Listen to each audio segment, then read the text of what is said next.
bigay ako ng 50,000, bigyan mo rin ako ng assurance na makapasok ako sa araw na yan. At bigyan mo rin ako ng resibo na sa katunayan, nag-abot ako ng 50,000 sa'yo. Hindi ko naman na po nasabi yun. Siyempre, yung inaalala ko, sabi niya, magbayad ka mo. Pero yung 50,000... Buti lang pala, hindi ako kasama sa'yo, no? Kasi kung Siguro, kasama ako, wala na siguro naman. iinit Ma-high po ang blood. ulo nyo. Ma-high blood naman. Diyos ko, Ito mga nga kawin po, pag ganito, sabi ma-high niya sa blood na akin, naman ako. habang naglalakad.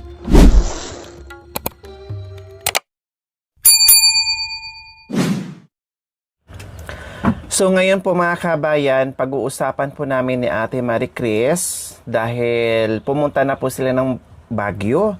Kailan yun, Ate Marie Chris? Nung June 23, ma'am. Yes, nung June 23 po mga kabayan, gaya ng sinabi ko, sabi ko, Ate Marie Chris, habang inaantay natin ang ating mga sponsors na makapadala, no, kasi meron na nagsasabi sa akin, kahit wala pa tayong hawak na pera, pero kailangan i-follow up muna yung schedule mo sa Baguio. Sabi kong ganon.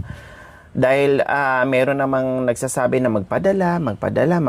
O kundi lakarin mo na rin kung anong kailangan at kailangan puntahan mo na kagad sa Baguio, kung anong sabihin, no, ay gawin mo na para kung nandiyan na yung pera, kapag hawak na natin, ay agad-agad makakilos tayo, sabi ko. Kaya nung pagpunta ko dito noong nakaraan mga kabayan, na nakita natin na may result na ng ultrasound po yung mga kabayan, agad-agad kinilos din ni Ate Marie Chris. So nung nag-update ako huli dito mga kabayan, nakita naman natin at nag-iwan ako ng 10,000, tapos ibinalik ko rin sa kanya yung binayad niya doon sa ultrasound mga kabayan, kasi syempre sabi ko nga lahat ng magiging expenses po nila mga kabayan ay sagutin natin, kasi nga pinananawagan tayo para doon mga kabayan. Ngayon tanungin natin yung resulta sa pag-akyat ni Ate Marie Chris doon sa Baguio.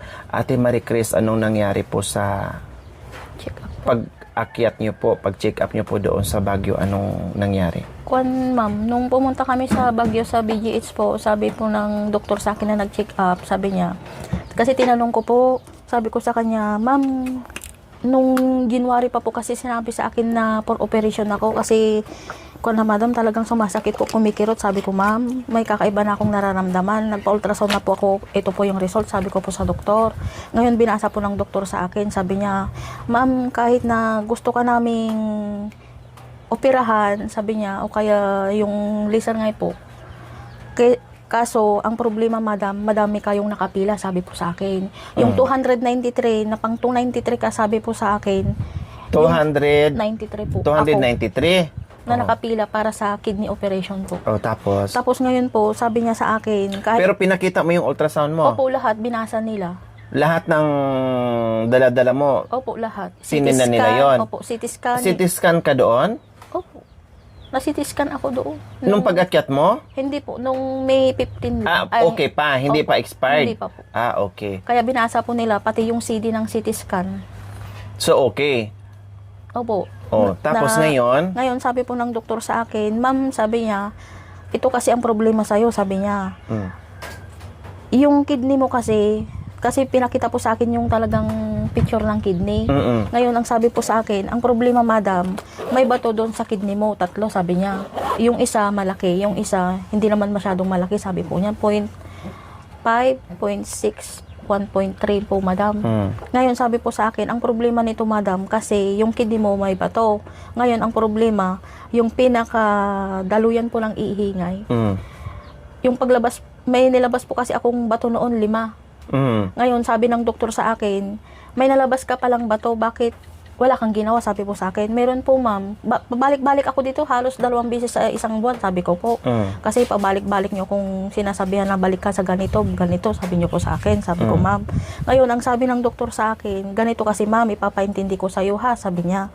May bato kang 3 sa may mismong kidney mo, sabi niya. Pero ang problema natin, kasi nga naglabas ka mo na nakaihi ka ng 5 bato, sabi niya. Ngayon, ang problema natin, yung pinaka-host niya, nagkaroon ngayon niya ng peklat. Kasi nagasgasan nung pagdaloy po ng bato daw. Anong ininom mo noon? Bakit lumabas? Anong may ininom ka ba? Opo, yung para sa kidney po, potassium citrate sambong, tapos Na yung pang palabas ng... sabi po nila sa akin, yung ininom kong yon parang tulong lang daw po yon na hindi magbuubo yung mga minerals. Sabi niya para hindi daw magtigas. Para kahit pa paano merong Opo. mailabas-labas na Opo. mga maliliit na bato. Opo. Oh, tapos ngayon, anong paliwanag? Ang sabi po sa akin, kahit na gusto ka naming operahan ngayon, kaya lang ang problema, napakadami yung pasyente, sabi po sa amin. Pang 293 ka. Pero yung shockwave nga eh. Meron pa po. Sabi po sa akin, yung yung nagasgas kasi may peklat na ngayon, kumipot, 'di ba? Sabi ko sa iyo, opo madam, sabi ko. Itatry natin yung, sabi niya, pasukin ng hose, sabi niya. Lucky ka kung may papasok yung hose na mambabasag doon sa mga bato, sabi po. Pero pagka hindi na talaga maipasok yung hose, talagang hihiwaan ka, wala na tayong magagawa, tatanggalin po yung isang kidney, sabi po sa akin. Tanggalan ka na isang Opo, kidney. kasi manipis na daw po, tapos wala na rin lang silbi yung isa kasi nga pumipot yung daanan ng ihi. Kaya kailangan nilang itry na pasukan ng hose. Pag hindi kakayanin, pag hindi pumasok yung host, hindi kakasya, Hihiwain na po. hiwain na, tanggalan ng isang kidney. So, hindi na ngayon matutuloy yung shockwave.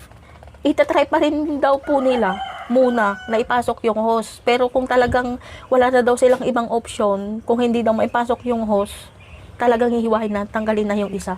Kasi wala rin daw magiging silbi kasi naka-close na daw po. Itry daw. Kumipot na talaga.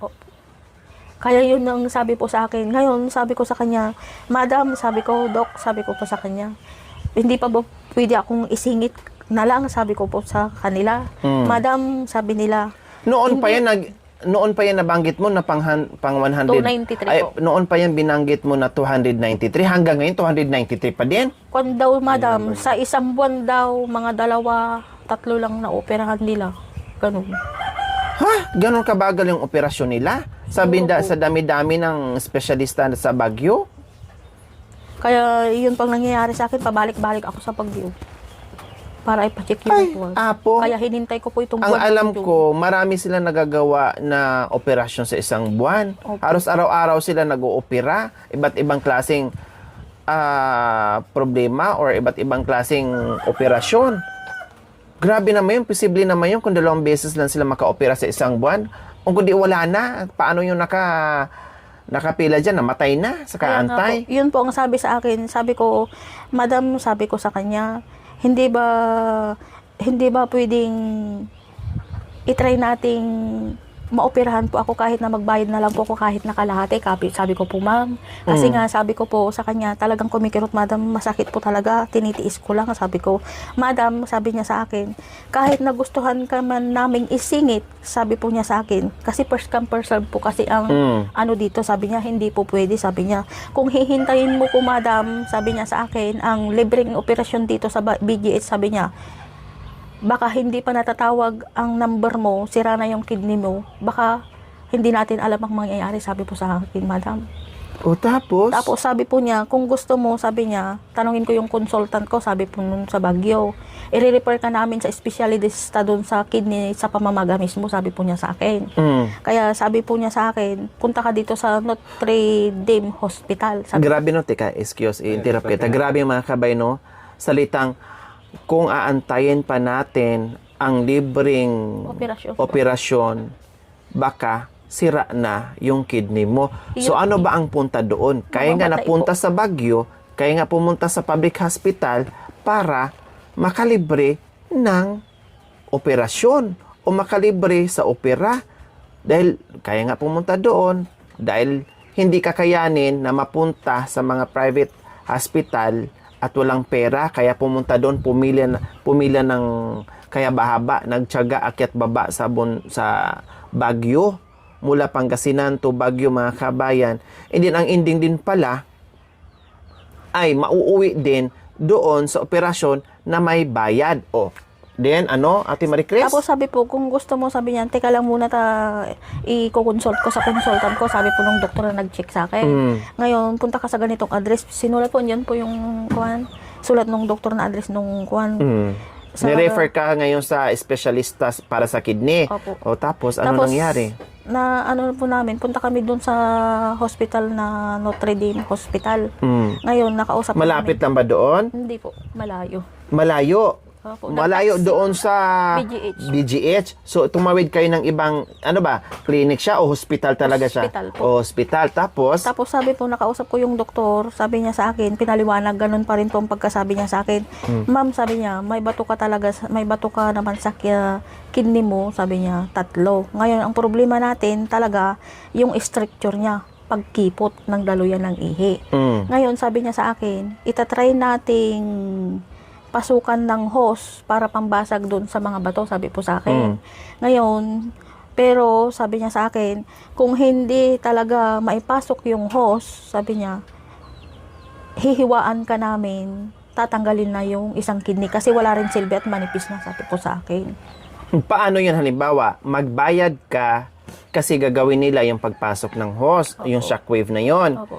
Tapos, pag hindi kaya, magbayad ka ulit para hiwain ka ulit doon sa major operasyon at tanggalin yung isang kidney mo, parang ganon? Sabi O po- yun na yun? Hindi pa po. Sabi sa akin, madam, tinanong ko kasi sa kanya kung magkano yung bayad po doon sa shockwave na gagawin.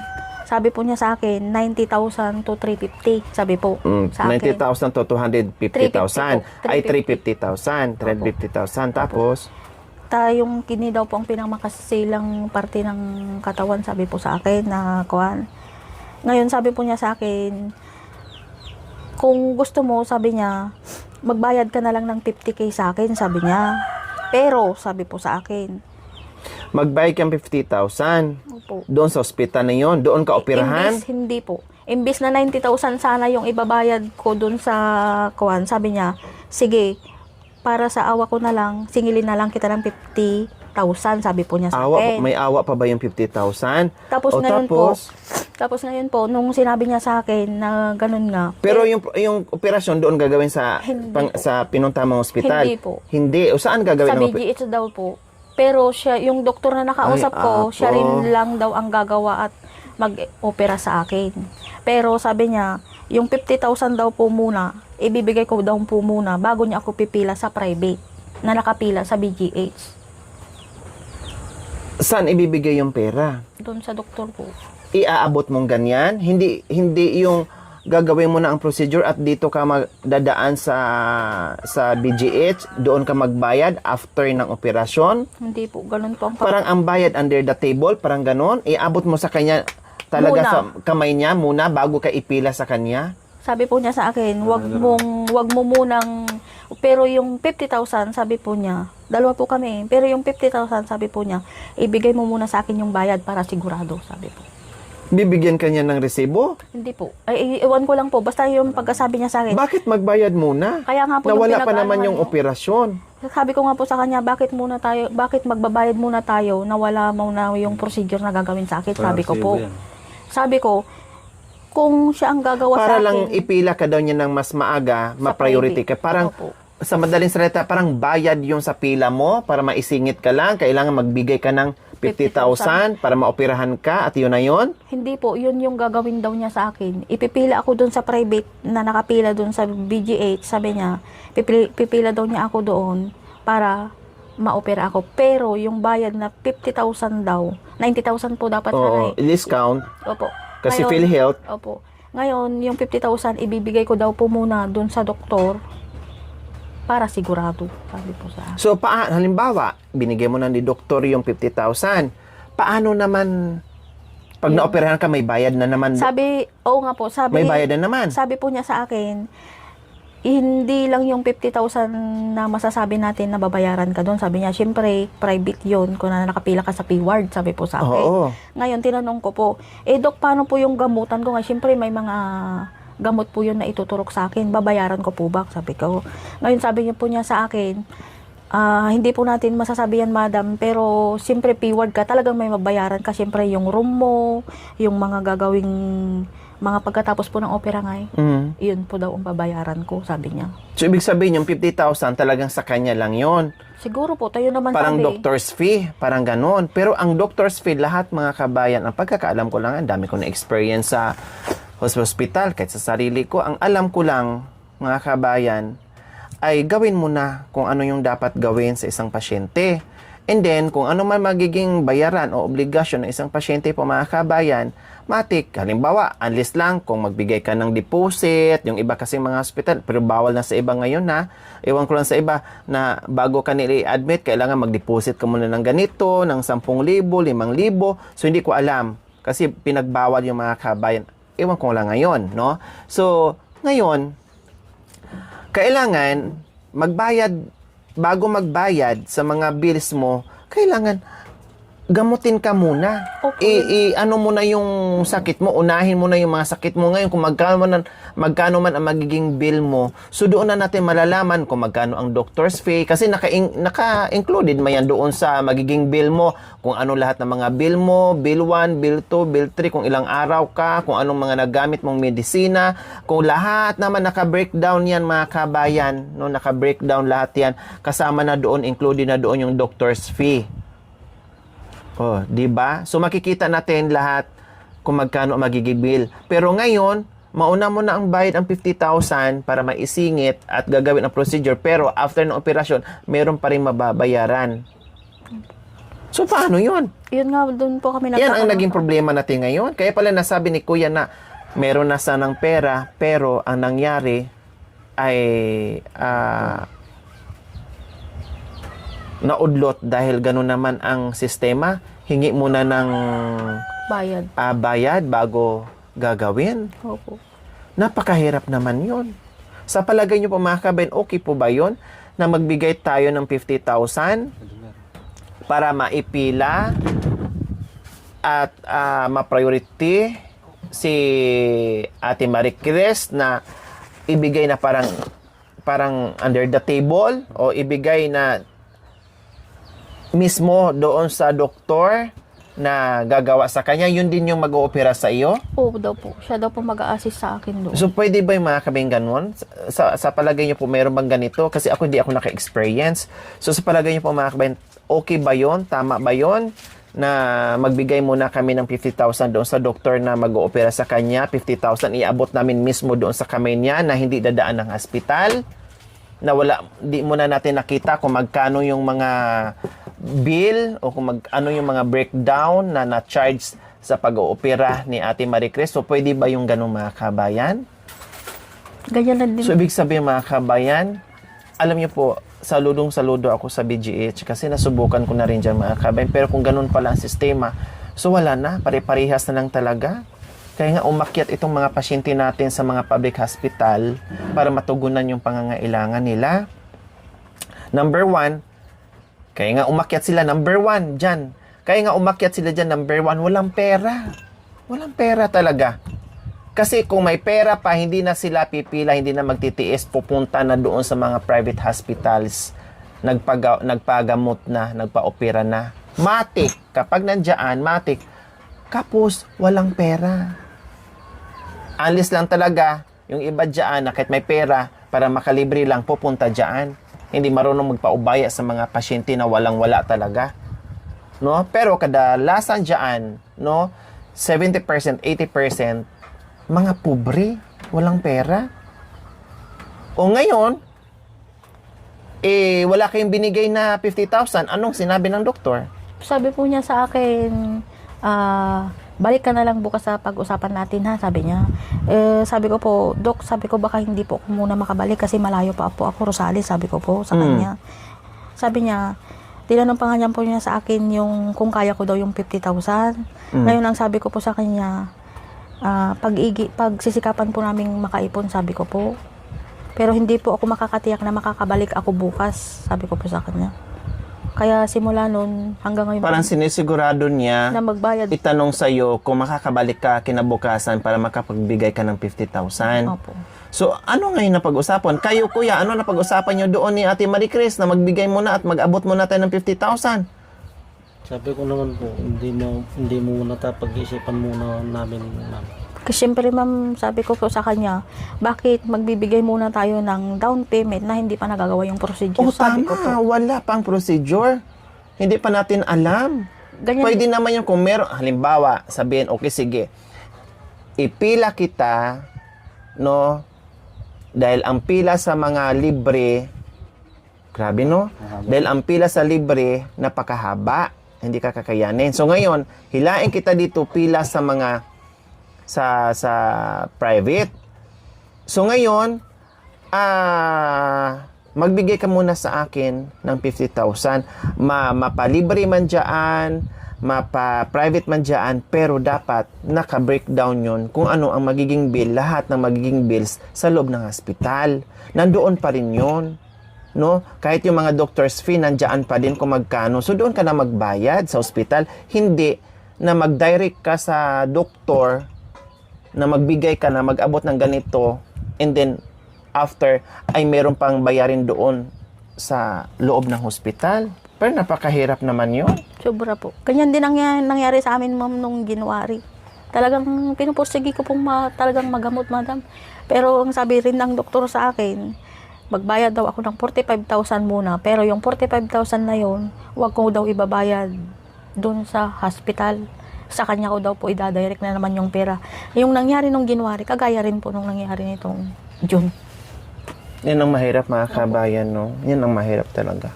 Kaya hindi naman lahat ng mga doctors ay nananamantala. Ang hirap talaga. Nung mga bata pa lang sila, anong gusto mo? Pagtanongin mo, anong gusto mo sa paglaki mo? Gusto ko maging pulis. Bakit? Kasi gusto kong hulihin ang mga masasamang tao. Anong gusto mo paglaki? Gusto ko maging guro. Bakit gusto mo maging guro? Kasi gusto ko turuan ang mga bata na hindi marunong. Oh, bakit gusto mo, anong gusto mo paglaki? Gusto ko maging doktor. Bakit gusto mo maging doktor? Kasi gusto ko tulungan ang mga taong may sakit. Hindi lahat ng guro ay may nagagawang masama sa mga estudyante. Hindi rin lahat ng mga pulis na barumbado o may nagagawang hindi maganda. Hindi naman din lahat ng doctors na mapagsamantala sa mga pasyente nila.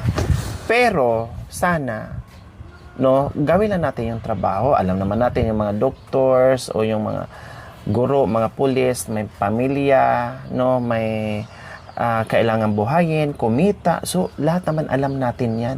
Pero wag naman sana, no, na samantalahin natin yung pagkakataon dahil kailangan ng pasyente, kailangan ng doktor, and then, yung bang ganyang sistema na hindi dapat gawin, no, na ginagawa sa mga pasyente. Hindi naman lahat, mga kabayan, na, pero meron at meron.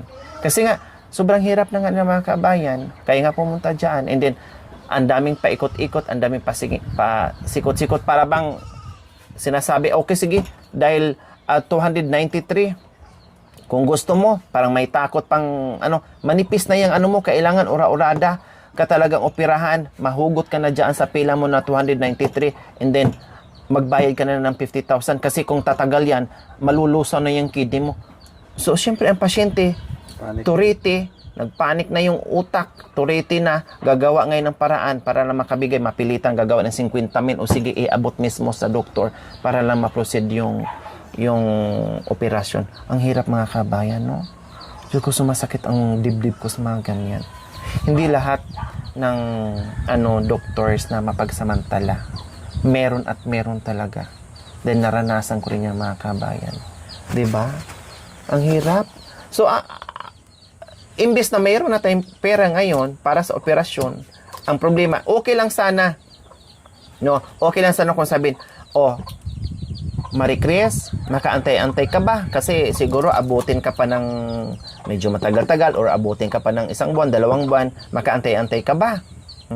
Okay na sana yung gano'n na balita, mga kabayan, maano pa natin, maintindihan pa natin, pero yung mag-abot ka sa akin ng 50,000, hugutin kita dyan sa pila mo na 293 para ma-proceed na yung opera mo.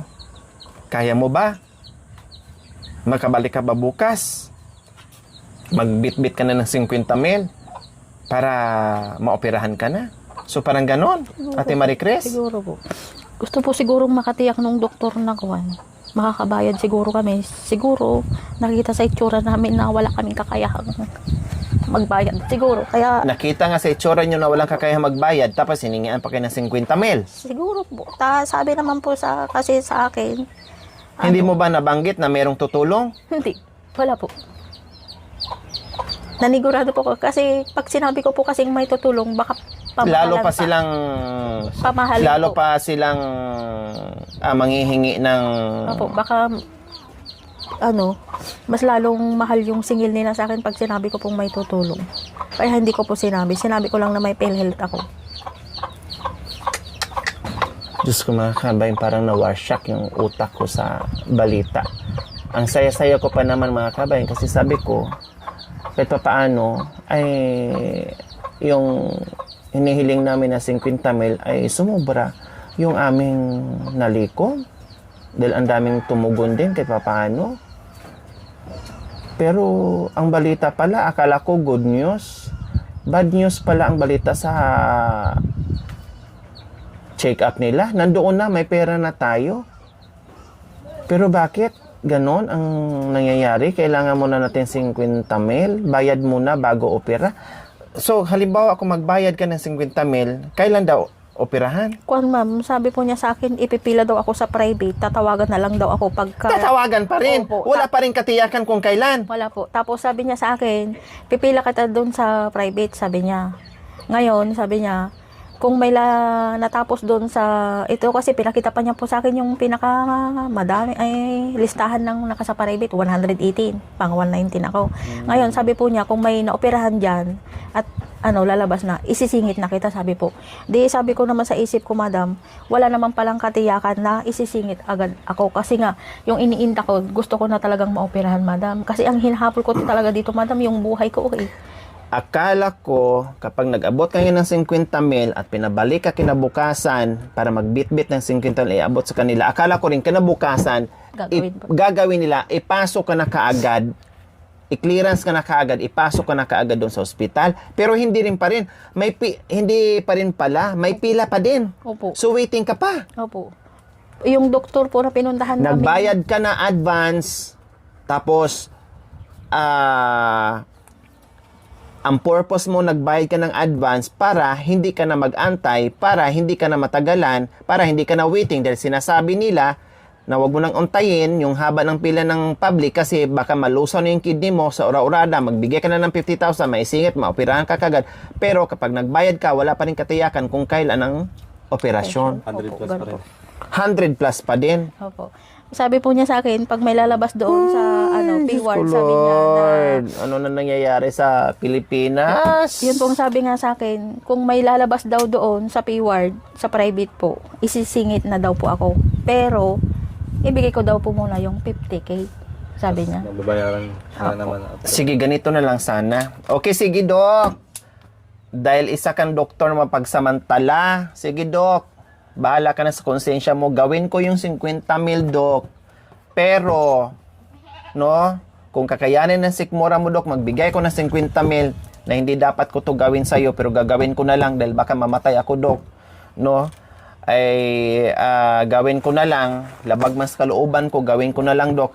Pero, Dok, tiyak, 101%, mabigyan kita ng 50,000 sa araw na ito. Mabigyan mo rin ba ako ng kasiguraduhan kung kailan ako makapasok dito sa ospital? Kaya nga binigyan kita ng 50,000, Dok, dahil matiyak ko din, kumbaga kaliwaan. Bigyan ko 15,000, bigyan mo rin ako ng schedule para maoperahan ako agad dahil hindi na ako makapag-antay. Kaya nga ako magbigay ng 50,000 dahil hindi na ako makapag-antay. Gusto ko nang maoperahan agad-agad. Pwede sanang ganon? Hindi ko po, Pwede ba yung ganon? Ganon? hindi ko po nasabi Pero sa hindi kanya. siya nakapagbigay ng schedule. Hindi Waiting ka pa din. Hindi niya alam kung kailan. Basta magbigay ka lang ng 50,000. Basta sabi po niya sa akin, basta may lumabas doon sa private na P-ward po, isisingit at isingit daw po ako. Pero, ibigay ko mo daw po muna yung 50K para daw makasigurado. Sabi niya. Pero yung procedure po, ang pag-ahanwandan sa akin, pag-operahan, sa BGH din. Yun po ang sabi sa akin sa pinuntahan naming doktor. Hindi niya gagawin doon sa Mismong hospital niya. Sa BGH din. Oo, kasi kumbaga yung mga doktor, marami kasing clinic sa mga iba't ibang Opo. hospital. Siguro para mas makaminos ka dito sa BGH. BGH. Pero ang suma total, para ka na ring Dun pa rin. nasa private hospital. Tapos may babayaran sa after ng Operation po. Hindi lang yung kwan. may ipitin ka sa tapos na opera. Kaya nag-usap po Sumakit kami. ang ulo ko mga kabin, imbes nagbitbit ako ng magandang balita para sa update sa sponsor ni Ate Marie Cres at alamin ang schedule sa operasyon. Hindi pala. Excited na sana. Nandiyan na yung pera, pero mukhang pinirahan. Hindi ko alam kung anong term na gamitin ko mga kabayan. No? Kaya wag naman Kaya nga. kahit anong antas ng pamumuhay natin o anumang nasa opisina man dyan, mga doktor man dyan, mga pulis, guro, no, nurses, kung ano-ano, attorney, no, mga abogado natin, wag naman hindi masamang maghanap buhay, hindi masamang kumita ng pera. Ang masama lang kapag napasukan mo na yung kalukuhan, yung nananamantala ka sa kapwa mo, yan ang masama. Na kumakain ka ng masarap pero galing may halong, kumikita ka may halong hindi maganda. Masarap, kumain ang pamilya, nakikita mo na busog na, pinagpawisan mo talaga. Kasi nagkapera ka nga, and then hindi naman galing sa hindi maganda, no? Ay hilaw. May kasamang konsensya. Parang sa bagay, di ko alam kung yung iba ay matablan pa ng konsensya. Iba-iba kasi. Yun nga May po mga tao yung, talagang manhid sa konsensya. yun nga po yung Demonyo ang puso. hindi ko matanggal sa isip ko na kwan. Kailangan magbayad ka muna ng 50K para makasigurado. Sabi po niya. Ikaw, walang sigurado. Sila sigurado. Sinigurado ka niya na makapagbigay ka, pero ikaw walang kasiguraduhan kung kailan na naman. Okay. Pipila pa din, mag-aantay pa din. Kaya nga sabi ko nga, o sige, kahit labag sa kalooban natin, kaliwaan tayo, Dok. Dapat sinabi mo, o sige, Dok, gawan ko ng paraan, magbinta ako ng kaluluwa, Dok. Pero, tiyakin mo sa akin, Dok. Kasi, sabi mo, siguraduhin ko para makapila ako o masagot ka agad yung problema ko. Pero, Dok, bigyan mo rin ako ng assurance na mabigyan mo ako ng tamang schedule. Bigay ako ng 50,000, bigyan mo rin ako ng assurance na makapasok ako sa araw na yan.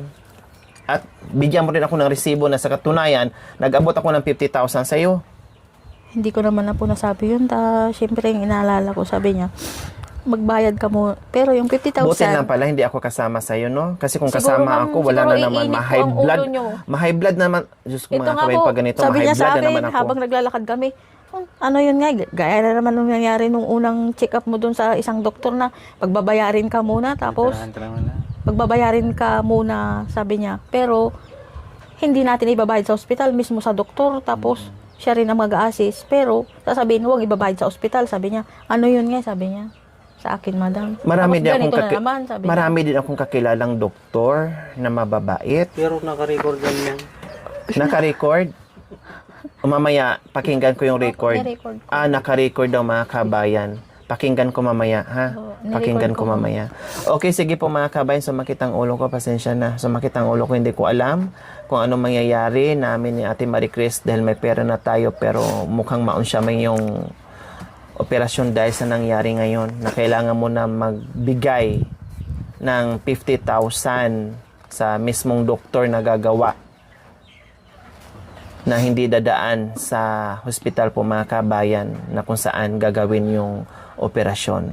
Sa yung next episode po mga kabayan. Pasensya na nawalan ako ng nawalan ako ng espiritu ngayon sa pag-uusap namin.